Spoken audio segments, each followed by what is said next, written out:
हमारे वृंदावन में एक स्थान है गोरीलाल कुंज। गोरीलाल कुंज, यहाँ जितने भी हरिदासी बैठे हों उनका स्थान है, जाना है आप लोग। वैसे तो सबका स्थान है, पर हरिदासी जरूर जाओ। आपको आश्चर्य ये होगा कि गोरीलाल कुंज में जो त्रिभंग ललित श्याम सुंदर हैं वो किशोरी जी हैं, और जो किशोरी जी के रूप में खड़े हैं वो श्याम सुंदर हैं।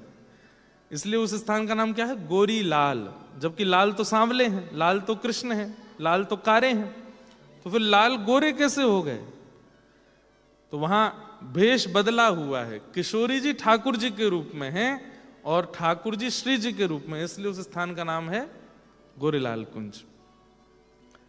वहां के एक रसिक हुए, उनका एक बहुत प्रसिद्ध पद मैं गाता हूं कथा में।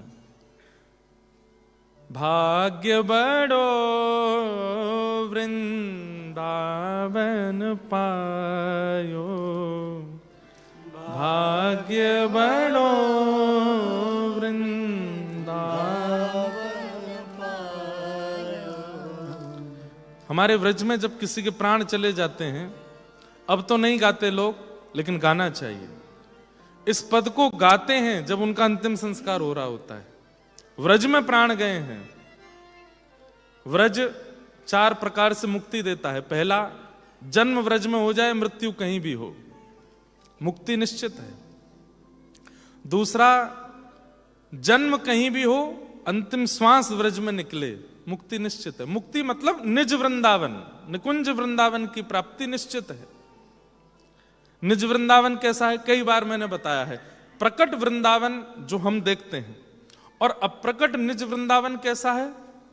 वहां पर श्री राधा वल्लभ लाल जी, राधारमण लाल जी, बिहारी जी, ये सब जितने ठाकुर हैं, ये स्थिर नहीं रहते, ये चलते फिरते रहते हैं, बोलते रहते हैं। और उस निज वृंदावन में सामान्य भीड़ नहीं है। उस निज वृंदावन में स्वामी श्री हरदास जी, भक्तिमती मीराबाई, करमेती बाई, जनाबाई, जितने संतों के भक्तों के हमने, ये सब हैं उस निज वृंदावन में।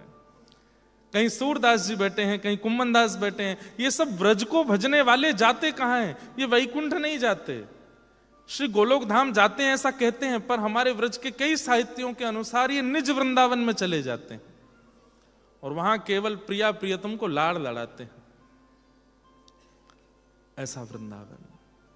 भाग्य बड़ो वृंदावन पायो, भाग्य बड़ो वृंदावन पायो। बहुतक दिन या रस बिन बीते, बहुतक दिन या रस बिन बीते। सखी समाज मिलायो, सखी समाज मिलायो। भाग्य बड़ो वृंदावन पायो, भाग्य बड़ो वृंदावन पायो। कौन सी जगह बताओ? ये अभी देख रहे थे आप, केसी घाट।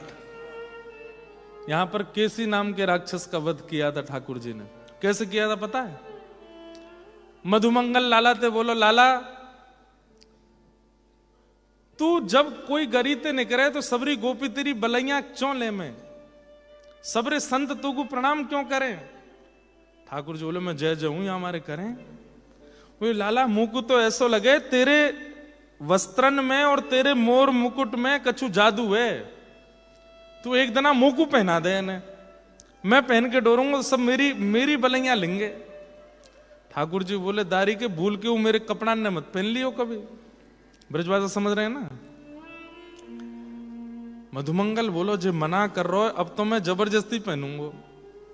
और एक दिना ठाकुर जी यमुना स्नान करने के लिए लंगोटी पहन के बाकी सब वस्त्र उतार करके जैसे ही कूदे, मधुमंगल ने वही समय जान करके ठाकुर जी सब्र वस्त्र पहन लिए, पीताम्बरी पहनी, ऊपर कारी कमरी डारी, और महाराज ऐसे अपने कुंघराले केश बांध के ठाकुर जी की तरह मोती लगा के वहां मोर पिछ लगा लियो। ठाकुर जी तैरते तैरते बोले, बहुत पछतावेगो मत पहने। बोले, ना लाला, अब मैं हूं गोपीन के घर के आगे ते जाऊंगो, सबरी मेरी भलैया लेंगी। जैसे ही मधुमंगल गयो तो अब ठाकुर जी की पोशाक में मधुमंगल, गोपियां तो अपना मुंह ऐसे ढके और हंसे। साधु महात्मान के पास जावे तो वे सब डंडा लेके भगा में, जन कहां ते आगो बहलू पिया भगे आते। मधुमंगल बोलो, लाला पहन के निकले तो सब की पूजा करें, और मैं पहन के निकल रहा हूं तो सब मुंह को भगा रहे हैं। इतने में ही कंस ने एक राक्षस बुलाया जिसका नाम था केसी, और उस राक्षस से कहा कि तुम जाओ वृंदावन में मेरा शत्रु है उसका वध करो। तो केसी ने कहा, मैं तो जानता नहीं आपका शत्रु कैसा है। बोले, पीताम्बरी पहनता है, मोर पिच पहन के घूमता है, हाथ में वंशी लग रही होगी, वही मेरा शत्रु है। अब मधुमंगल पहन के घूम रहा था पीताम्बरी, मोर पिच लगाए, हाथ में वंशी ऐसे घुमाए कि कोई गोपी मुंह को देख ले। गोपी तो देखी नहीं, संत महात्मा ने तो देखो नहीं, आगे तक केसी राक्षस आए गए, और राक्षस विशाल विकराल रूप लेकर के जैसे ही भगो, मधुमंगल भागो, अरे लाला बचा, अरे कन्हैया बचा, अरे अरे लाला बचा। ठाकुर जी बोले, अपने आप बच ले अब। अरे लाला तेरे हाथ जोड़ू पंप। बोले, पहने को मेरी लत्ता दोबारा। ब्रज भाषा में कपड़ों को लत्ता बोलते हैं। ना पहनूंगा लाला, तेरे हाथ जोड़ूंगा को बचा। तब ठाकुर जी निकल के आए और एक मुष्टिक प्रहार करके केसी इसी घाट पर ठाकुर जी ने उस राक्षस का वध किया। और तब ठाकुर जी ने ये उपदेश दिया, मेरे सेवक बनो, मेरे जैसे बनने का प्रयास करोगे तो राक्षस पीछे पड़ जाएंगे। कई लोग भगवान बनने में बड़ी खुश होते हैं, हम भगवान बने, हम पूजनीय बने, हम पूजें। नहीं, दासानुदासो भवतास्मि भूय मनस्मरेता सुपतेर गुणांस्ते गृणीत वा कर्म करो तु काय। तो व्रज के एक महापुरुष हैं, उनकी थोड़ी लीला सुना के फिर जयदेव महाप्रभु का प्रसंग सुनाऊंगा। तो श्री गोरीलाल कुंज के प्रमुख आचार्य श्री नरहर देव जी और श्री नरहर देव जी के शिष्य हुए श्री रसिक देव जी। बहुत ध्यान से सब लोग इधर देखो और ध्यान से सुनो, बहुत सुंदर कथा है। वृंदावन ऐसे नहीं मिल जाता है, बहुत तपाना पड़ता है अपने आप को, तब वृंदावन की प्राप्ति होती है। जिन लोगों को केवल 2 घंटा सत्संग सुनने में सुख मिलता है और फिर ऑस्ट्रेलिया में रहने में भी अच्छा लगता है यहां से जाने की, वो लोगों के लिए ये प्रसंग वैसे नहीं है। पर जो तड़प रहे हैं वृंदावन के लिए वो जरूर सुनो। वृंदावन के लिए तपना तो पड़ता है। तो नरहर देव जी के शिष्य थे श्री रसिक देव जी। रसिक देव जी अपने गुरु जी की बड़ी सेवा करते थे, अपने गुरु को सर्वस्व मानते थे। नरहर देव जी अपनी सेवा और अपना पूरा गोरीलाल कुंज अपने किसी शिष्य को देना चाहते थे, पर शिष्य का परख कैसे करूं कि कौन श्रेष्ठ है। हर गुरु को चाहिए, हर माता पिता को चाहिए और हर गुरु को चाहिए अपने बालकों की परीक्षा लेते रहा करो, वो योग्य हैं कि नहीं, आपकी संपत्ति के, आपकी परिस्थिति के, आपकी व्यवस्था के। इतना ज्यादा इकट्ठा मत करो उनके लिए, पहले उनका परीक्षण करो, वो पात्र हैं कि नहीं। पुत्र तो बन गए, पुत्री तो बन गए, पात्र नहीं बने तो कुछ भी मत देना उनको, बर्बाद कर देंगे सब। श्री नरहर देव जी देख रहे हैं कि इन सब शिष्यों में मेरा श्रेष्ठ कौन है। तो रसिक देव जी के स्वभाव, व्यवहार और मन से पता तो चल रहा था कि ये योग्य है। गुरु जी के आगे नजर नहीं उठाते थे, ज्यादा बोलते नहीं थे, संकोच करते थे। इन सब व्यवस्थाओं से पता चल रहा था कि ये योग्य है। लेकिन परीक्षा लेनी थी। क्या परीक्षा ली? अपने एक शिष्य को बुला करके कहा, बोले कल से तुम एक काम करोगे। बोले क्या? इसकी झूठी झूठी शिकायत करना मेरे से। गुरुजी बोले अरे ये तो हमारे बड़े गुरु भाई रसिक देव जी हैं, इनमें तो कोई दोष ही नहीं है। बोले भले ही दोष नहीं है, फिर भी तुम झूठी शिकायत करोगे, मेरी आज्ञा है। अगर तुमने ऐसा नहीं किया तो मैं तुमको निकाल दूंगा।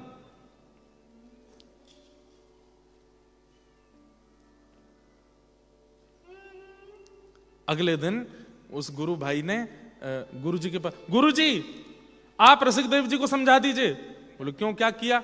बोले ये हमारे ऐसे बर्तन फेंक देते हैं, कभी हमारे वस्त्रों को इधर उधर कर देते हैं, हमको बहुत छेड़ते हैं, भोजन भी ढंग से नहीं करने देते, ये नहीं करने देते। इतनी शिकायत की। रसिकदेव जी आए, जी गुरु जी आज्ञा। बोले ये सब क्या कह रहे हैं? तो शिकायत हुई तो शिकायत में भी सफाई नहीं दे रहे। गुरुदेव मैं क्षमा प्रार्थी हूं, मुझसे अपराध बन गया होगा, जबकि किया कुछ नहीं था उन्होंने, लेकिन इतने संकोच में कि बन गया होगा कोई अपराध मुझसे, क्षमा करें। एक दिन निकला, फिर अगले दिन फिर उस शिष्य को गुरुजी ने कहा फिर से इसकी झूठी शिकायत करो मुझसे। फिर से उसने जाके झूठी झूठी कहा, ऐसे ऐसे करते हैं रसिकदेव जी, देखो ऐसे कर रहे हैं, ऐसे कर रहे हैं। फिर गुरुजी ने बुलाया, रसिकदेव तुम नहीं सुधरोगे, गुरुजी क्षमा कर दें, आगे से नहीं होगा। गुरु भाई की भी क्षमा मांग ली। अब उन गुरु भाइयों को बड़ी दिक्कत होती थी। आप सबसे प्रार्थना बहुत ध्यान से, और आगे वाले भाव उठे नहीं, बस इतना प्रार्थना है हमारी। भारत में लोगों को 7 दिन मिलते हैं, और भारत के लोगों के 7-7 दिन काट के हम ऑस्ट्रेलिया आते हैं, इसलिए आप लोग इस समय की वैल्यू करो। इस साल भी हम 5 कथाएं कैंसिल करके आए हैं, और अगले साल की भी राम जी पीछे पड़ रहे हैं, तो अगले साल भी 3-4 कथाएं कैंसिल करके ही आएंगे। वहां 2 साल पहले बुकिंग होती है, तो इंडिया वालों के उस कैंसिलेशन का अपराध ना लगे, इसलिए ध्यान से सुनो सब लोग। आपको डरा नहीं रहे हम, बस बता रहे हैं।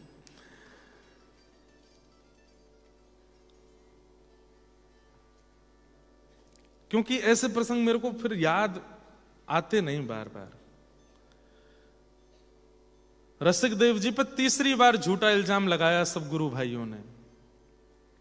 गुरुदेव ने कहा, रसिकदेव तुम नहीं मानोगे, गुरुदेव मैं करता तो नहीं हूं कुछ भी, लेकिन पता नहीं कैसे मुझसे अपराध बन जाता है। बोले सुनो, बोले हाँ, हम तुम्हारी ये सारे उद्दंड देखने के लिए आश्रम नहीं खोला है, ये सारे शिष्यों को तुम परेशान करते हो, हमारी आज्ञा है। बोले क्या?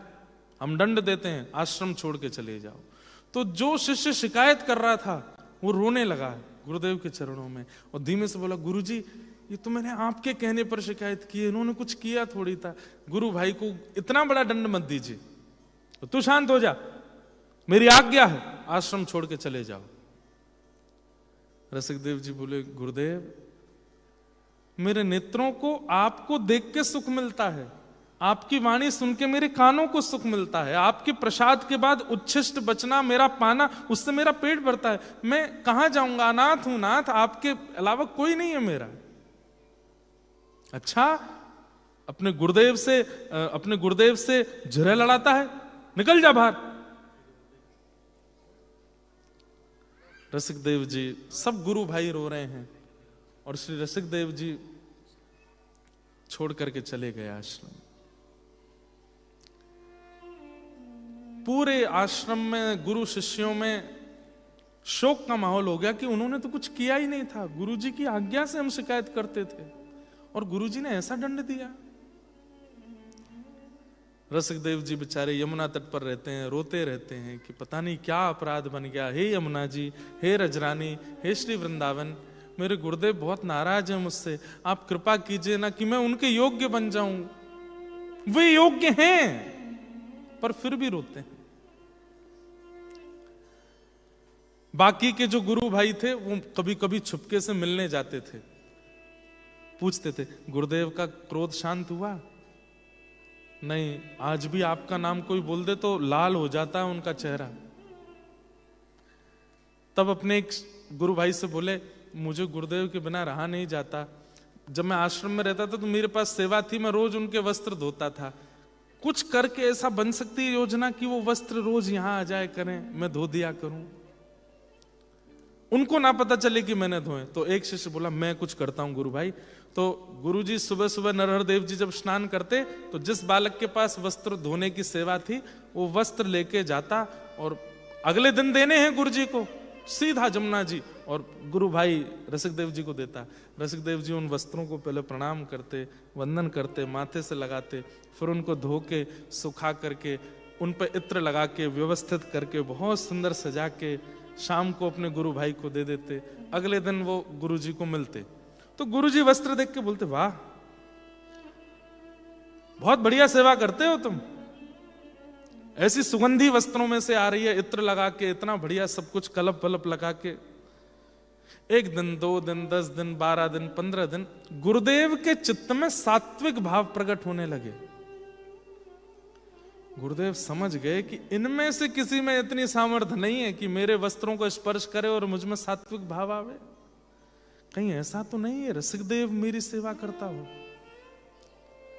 तो वो जो शिष्य वस्त्र धोता उसको बोला, ए सुनो इधर आओ, तुमको सौगंध है, सत्य बताना वस्त्र कौन धोता है। गुरुदेव मैं ही तो। बोले मैं सत्य जानता हूं और तुमको पता है कि दंड देता हूं, तो मैं क्या दंड दूंगा? सत्य बताओगे तो बच जाओगे और झूठ बोला तो फिर रसिक देव की तरह तुमको भी बाहर कर दूंगा। गुरु भाई रसिक देव जी ही धोते हैं, मैं नहीं धोता।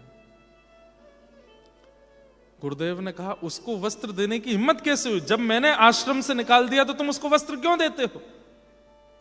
वे कह रहे थे कि वो रह नहीं पा रहे आपकी सेवा के बिना। सुनो,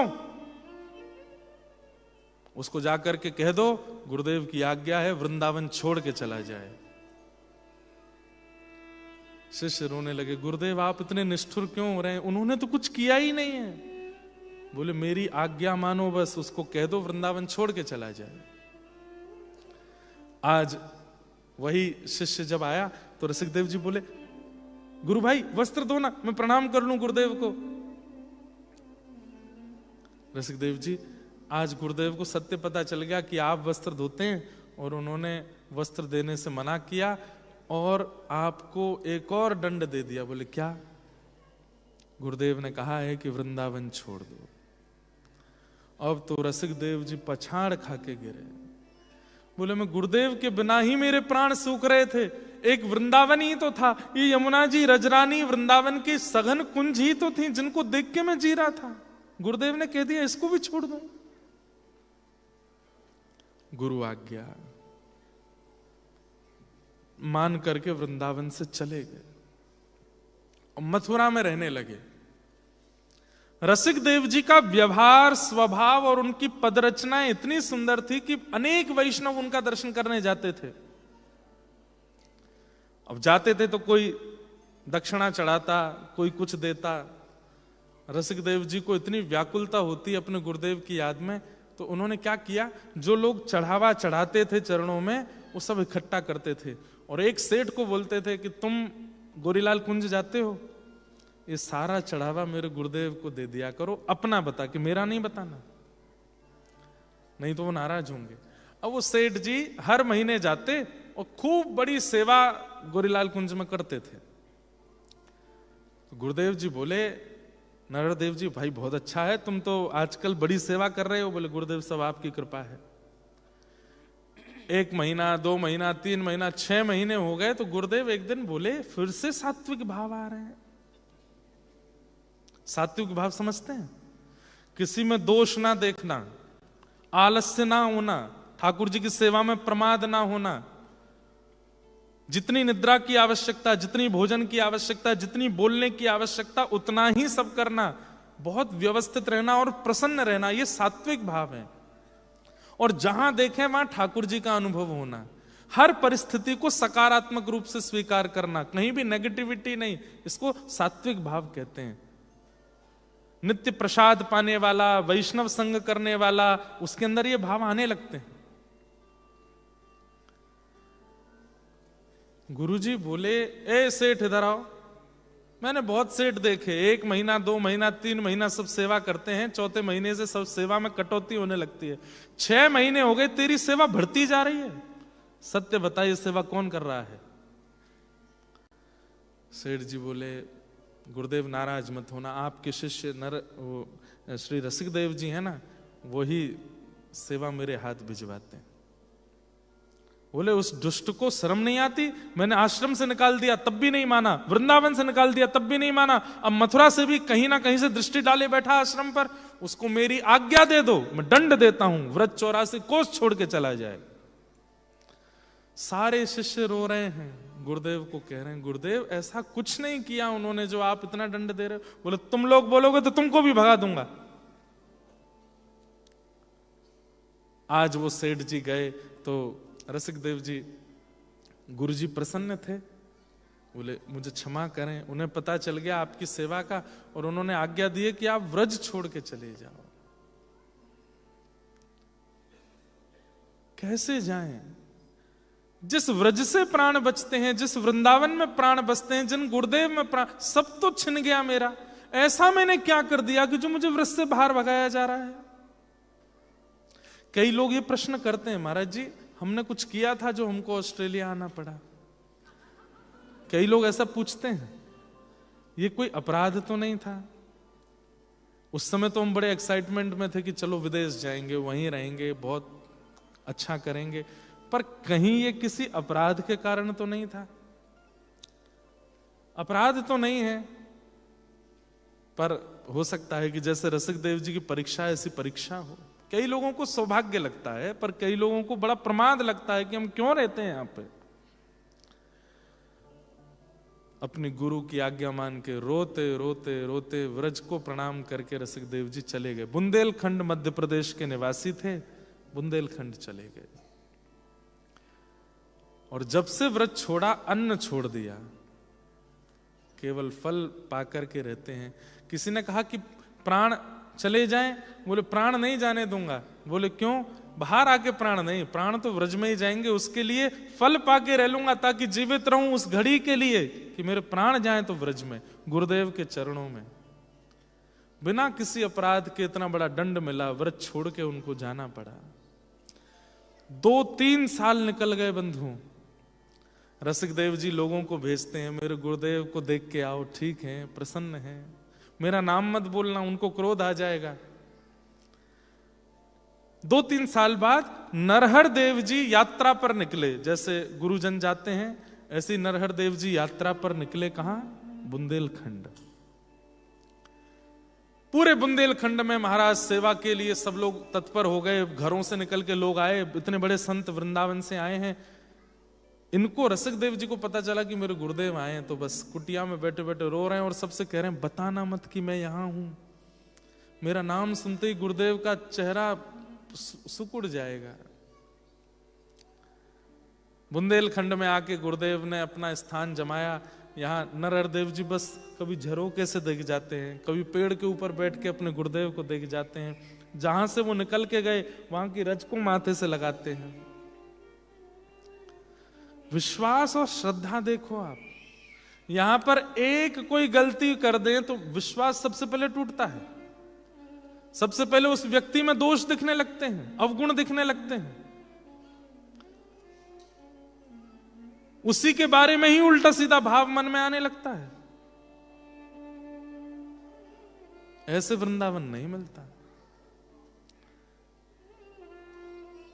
रसिक देव जी की नींद उड़ गई है जब से गुरुदेव आए हैं।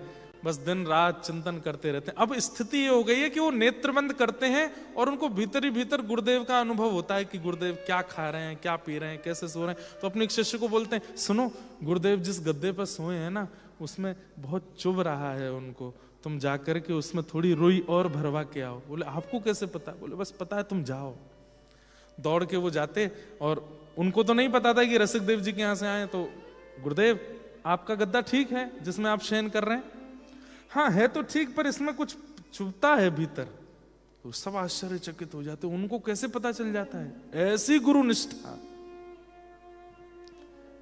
लेकिन कोई बताता नहीं था कि आपके शिष्य को दिखता है। एक रात्रि की बात, गुरुदेव रात्रि में सोए थे नरहर देव जी, तभी इनको लघु शंका जाना था। रात्रि में उठे, उस समय लाइट तो होती नहीं थी, लालटेन जलाई, उसको लेकर के जंगल में जा रहे थे तो दिखा नहीं, किसी वृक्ष की एक टहनी ऐसे नीचे थी, वो गुरुदेव के माथे पर लगी और यहां गुरुदेव के माथे पर लगी और वहां श्री रसिक देव जी रोने लगे। नरहर देव जी किसी को बुला रहे थे, अरे भाई कोई उठाओ, कोई देखो, बहुत तेज चोट लगी है, लेकिन कोई था नहीं आसपास। तो रसिक देव जी बोले मैं जाऊंगा तो दुखी हो जाएंगे, तो क्या करें? गुरुदेव की चोट और पीड़ा को अपने ऊपर ले लिया। गुरुदेव वहां स्वस्थ हो गए और नरदेव जी के खून निकलने लगा, श्री रसिकदेव जी को खून निकलने लगा। सुबह जब उठे तो बाकियों ने देखा, बोले आपको रक्त कैसे आ रहा है, आप तो कहीं गए भी नहीं। बोले गुरुदेव को चोट लगी थी, मैंने अपने ऊपर ले ली। और वहां नरदेव जी आश्चर्य कर रहे, रात में मेरे को चोट लगी थी, रक्त निकला था, पता नहीं लौट के आया हूं तो ठीक हो गया। हो सकता है स्वप्न होगा, सपना देखा होगा मैंने, ऐसे कैसे इतनी जल्दी ठीक हो गया। क्या बताएं कि वहां किसी ने जाकर के ये बात बता दी। बोले कल रात को आपको चोट लगी थी? बोले हाँ। आपकी पीड़ा घाव सब अपने ऊपर आपके शिष्य रसिकदेव जी ने, रसिकदेव जी का नाम सुनते ही आग बबूला हो गए। वो दुष्ट यहां भी बैठा है क्या, चोरी चुपके मेरा दर्शन कर रहा होगा? अरे ये पाखंड बहुत दिन तक चलने वाला नहीं है, उसको कह दो जा रहा हूं मैं वापस वृंदावन। ये बात उनको पता चल, इतना रोए रसिकदेव जी, क्यों किसी ने मेरा नाम लिया, उनको पता नहीं किस बात से नाराज बैठे। बंधुओं, सब नरहर देव जी को केवल समझाने ही आते हैं कि आपका शिष्य ऐसा नहीं है। शिष्य तो, संत तो, रसिक तो, महात्मा तो, सब उनको कहते हैं आप इतना क्रोध क्यों करते हैं उसका नाम सुन के। लेकिन पता नहीं कैसी जिद अड़े हुए हैं।